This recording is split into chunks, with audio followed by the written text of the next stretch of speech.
बिस्मिल्लाहिर्रहमानिर्रहीम। अस्सलाम वालेकुम। मैं हूं महरीन सब्तैन। देख रहे हैं आप मेरा यूट्यूब चैनल और फेसबुक पेज। न जाने क्यों ज़मीन ही फट जाती जब हम इस तरह के वाक़यात सुनते हैं। ऐसे वाक़यात के जिनको सुनकर इंसान ऐसी कशमकश में मुब्तला हो जाता है कि ये सब हो क्या रहा है।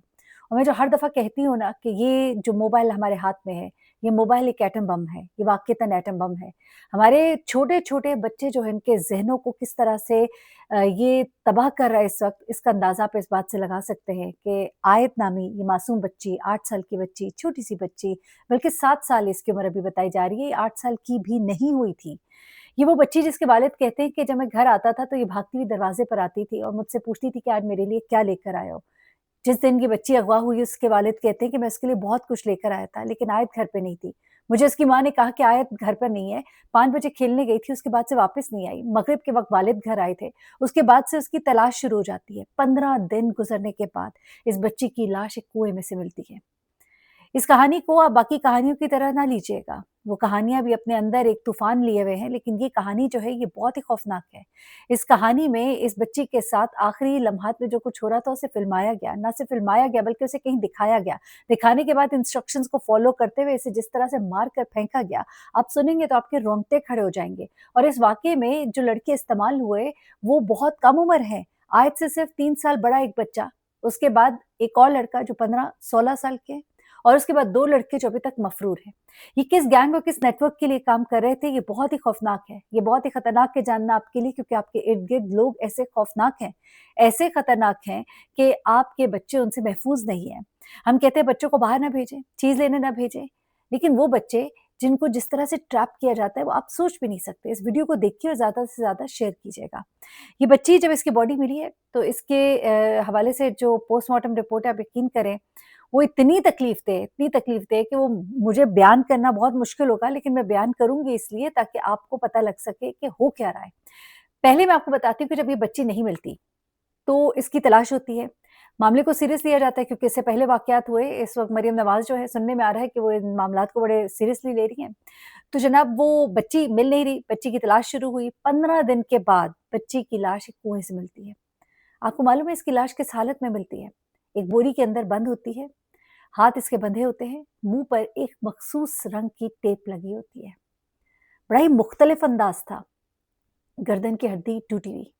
पोस्टमार्टम रिपोर्ट जो चीज़ें बताएगी, वो इतनी खौफ़नाक हैं कि आप सुनेंगे तो आपके मैं कहती हूँ कि तकलीफ़ शुरू हो जाती है जिस्म में, बदन में तकलीफ़ शुरू हो जाती है।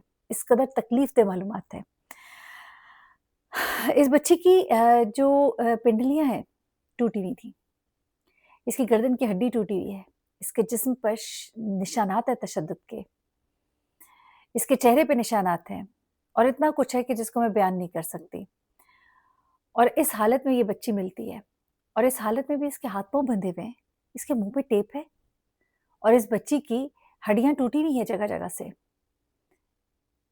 इसके वालिद को बुलाया गया कि बॉडी की शिनाख्त कर लें। जब उन्होंने अपनी बच्ची को देखा तो वहीं ज़मीन पर गिर गए, उनके होशो-हवास उड़ गए। इतना तड़प-तड़प कर रोए और इस कदर उनकी हालत जो है वो तकलीफ़ दे है। ज़ाहिर-सी बात है वो बच्ची जिसे वो इतनी मोहब्बत करते थे, उस बच्ची का क्या हाल किया इन ज़ालिमों ने। अच्छा अब जब ये बच्ची मिल नहीं रही थी, तो इसको जब ढूँढा गया और फिर जो चीज़ें निकल कर आईं, वो बड़ी हैरान कर देने वाली हैं। अब पुलिस ने जब तलाश करने की कोशिश की, तो बच्ची जहाँ पे खेल रही थी, वहाँ की जियो फेंसिंग, वहाँ पर देखा गया कि क्या किस जगह पे लाश थी। सीसीटीवी कैमराज़ कहे जा रहे हैं कि तकरीबन 200 से ज़ायद सीसीटीवी कैमराज़ खंगाले गए। उन कैमराज़ को खंगालने के बाद उसमें से फुटेजेज़ निकाली गईं। एक बच्चा नज़र में आया, हसन, 10 साल का। उसके बाद जियो फेंसिंग जब की गई तो उन्हें मोबाइल जो है उनके बारे में इसलिए भी नहीं पता लग पा रहा था कि बच्चों की उम्रें कम थी और उनके नाम पर मोबाइल नहीं थे। सिम्स उनके घरवालों की थी, तो उनके घरवालों की सिम से उन तक पहुँचा गया।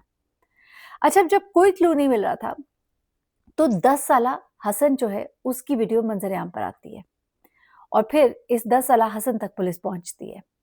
अब 10 साला हसन जो है वो पहले तो पुलिस के काबू में नहीं आ रहा था, किसी बात का जवाब ही नहीं दे रहा था। लेकिन उसके बाद जब पुलिस ने अपने रवायती तरीके से पूछा, तो आखिरकार उसने मान लिया कि बच्ची को मैं लेकर गया था और मैंने बच्ची को जाके 4 लड़कों के हवाले किया। उसके बाद मुझे कुछ नहीं पता। अब पुलिस ने फिर जब अपना रवायती तरीका इख्तियार किया तो वो मुसलसल ना करता रहा। यहाँ तक कि उसको फिर लालच दिया ₹2000 का। उसे कहा ₹2000 ले लो बस अभी ये बता दो आयत कहाँ है? तो उसने कहा आए मैं आपको लेकर चलता हूँ। ये लड़का जो है, इसकी जो सीसीटीवी फुटेज सामने आई थी उसमें देखा गया था कि ये लड़का जो है ये आगे-आगे चल रहा है, बच्ची इसके पीछे-पीछे चल रही है, यानी बच्ची से मानूस थी। जगह-जगह बच्ची जब थक जाती थी तो ये इसको उठा लेता था। अब इसी लड़के को जब पूछा गया कि भाई बताओ ना तुम इस बच्ची को लेकर कहाँ गए थे? तो ये उनको लेकर जाता है कुएँ के पास और फिर कुएँ के अंदर से इस मासूम बच्ची की लाश जिस हालत में मिलती है वो तो मैं आपको बता ही चुकी हूँ। अब जब इस बच्ची की लाश को निकाला जाता है, इसकी जो तकलीफ सूरत-ए-हाल है उसको देखकर एक भगदड़ मच जाती है।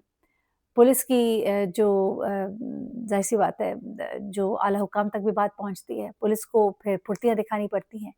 फुर्तियाँ दिखाते हैं तो फिर पहुँचते हैं 2 लड़कों तक। इन 2 लड़कों तक भी यही लड़का पहुँच जाता है। उन 2 लड़कों को पकड़ा जाता है। उनको फिर ठीक से ज़रा सीधा किया जाता है। तो वो ये मान तो लेते हैं, कहते हैं हाँ, हमारे पास हसन लेकर आया था, हमने उसके साथ ज़्यादती की। अब हमें नहीं पता वो किधर है। अच्छा बॉडी के बारे में नहीं बताते। इतने पक्के हैं ज़रा सुनते जाइएगा। ये इतने पक्के हैं कि इनको बड़ी सख्ती की गई लेकिन इन्होंने किसी तरह भी बॉडी के बारे में नहीं बताया। लेकिन फिर जब हसन बॉडी तक ले गया, तो फिर वो दंग रह गए, परेशान हो गए क्योंकि ये तो उनके दरमियान तय था कि हमने नहीं बताना बॉडी किधर है। यानी ये इतने शातिर थे कि इनको बता दिया गया था, इनकी ट्रेनिंग थी कि जो भी हो जाए, ये नहीं बताना कि मार के कहाँ फेंका है। क्योंकि अगर मार के कहाँ फेंका है, बॉडी मिल गई तो फिर उसके बाद केस पक्का हो जाएगा। ये जो चीज़ें मैं आपको बता रही हूँ इसलिए बता रही हूँ कि आहिस्ता-आहिस्ता आपको बताएँगी कि किस नेटवर्क के लिए काम कर रहे थे। उसके बाद इनको जब पूछा गया तो इन्होंने फिर चीज़ें बताई, इन्होंने माना, इनमें से एक ने जज के सामने इकरार भी किया, इसका बयान भी रिकॉर्ड हो गया। एक और जो लड़का पकड़ा गया उसने इनकार किया, लेकिन डीएनए और तमाम चीज़ें वो सब कुछ प्रूव कर देंगी। 2 लड़के और मफ़रूर हैं।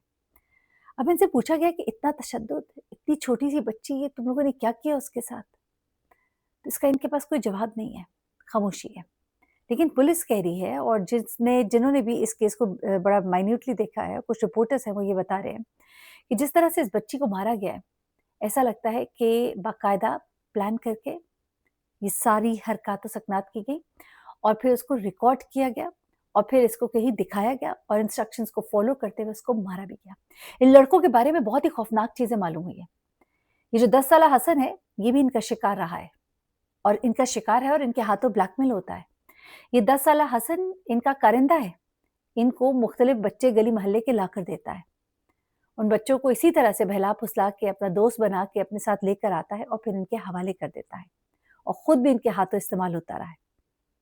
यहाँ से आप अंदाज़ा लगाइए कि कितने खतरनाक और गंदे लोग थे। न जाने कितने और बच्चों के साथ ये क्या कुछ कर चुके होंगे, न जाने कितनों को मार भी चुके होंगे और इस बच्ची को जिस अंदाज में मारा गया है, वो इंतहाई तकलीफ दह है। वो देखकर यकीन नहीं आता कि कोई इंसान ये कर सकता है। दरिंदों वाली हरकत। इस वक़्त पुलिस जो है इस केस के ऊपर इस नज़रिए से भी काम कर रही है कि ये किसी नेटवर्क के लिए काम तो नहीं कर रहे। क्या कहीं पर ये वीडियोज़ बनाकर बेची तो नहीं जा रही? क्या किसी बड़े धंधे के पीछे तो नहीं लगे हुए ये कुछ कारिंदे? छोटी-छोटी मछलियों के पीछे बड़ी-बड़ी मछलियाँ, बड़े-बड़े हाथ कौन है? बहुत सी बच्चियों के केसेज़ एक-एक करके सामने आ रहे हैं। इससे पहले भी एक केस रिपोर्ट हुआ था जिसमें बाकायदा तौर पर ये कहा गया कि वो शख्स जो है उसके घर से कैमराज़ मिले, वो बच्चों की इन तमाम हरकतों सकनात से पहले वीडियोज़ बनाता था। ये वीडियोज़ बनाकर कहाँ बेची जाती हैं? किन लोगों को बेची जाती हैं? मुझे एक ड्रामा याद आ गया चुड़ैल। और चुड़ैल में एक ऐसा नेटवर्क जो है उसको उन्होंने बेनकाब किया था, जो इसी मुआशरे का हिस्सा है और इसी मुआशरे में रहते हुए वो कुछ उस नेटवर्क में हो रहा था, वो कुछ उस सोसाइटी में हो रहा था कि जिसके बारे में एक आम शख्स सोच भी नहीं सकता।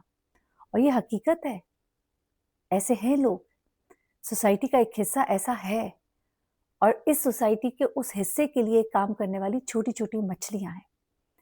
आए रोज़ हम बच्चियों के बारे में ये वाक़यात सुन रहे हैं, लेकिन इसका सद्भाव नहीं होता। एक बॉडी मिलती है, पुलिस अपनी फुर्तियाँ दिखाती है, शायद सुर्खियाँ लगती हैं अखबारों में और उसके बाद मामला ठप हो जाता है, कचरे की ज़ीनत बन जाता है।